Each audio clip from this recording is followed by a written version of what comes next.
Hey everybody, how you all doing? So let's talk about this complete non-story about Rupert Lowe having his dog, Cromwell. Appropriate name for Rupert Lowe, isn't it? Calling his dog Cromwell. But yeah, apparently all the lefties and some Reform supporters are getting on their soapboxes and saying, how could he have his dog shot? Well, apparently Rupert Lowe elaborated because he responded to all of this and it was complete nonsense. Complete non-story. It's not nonsense. He did have his dog shot, but I can assure you that the dog was in pain. His back legs had gone, and one quick shot to the head, and it would have been all over. The dog would have felt no pain whatsoever. This was an expert that did it, probably a game warden, something like that, that's used to shooting guns and stuff like that, and knew exactly where to hit the dog to end its suffering straight away. So it's a complete non-story, absolutely non-story. How do people think that farmers dealt with their farm dogs in the past when they were ill or suffering in pain? They would do exactly the same thing. They would do exactly the same thing to horses and cows that were in pain and suffering, and sheep. They would go out and shoot them. Indeed, my first job when I left school was working on a pig farm.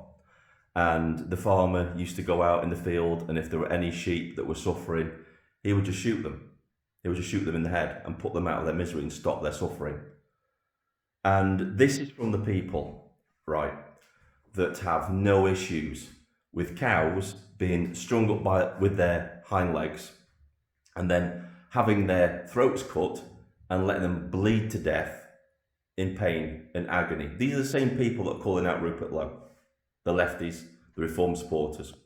And I'll just let the Reform supporters know that not a single Reform MP went to the halal slaughter debate. Not one of them turned up for that.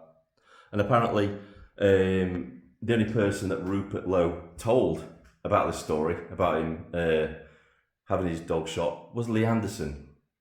So the Reform people themselves don't have the balls to come out with this story and accuse Rupert themselves. They do it through the back door. They do it via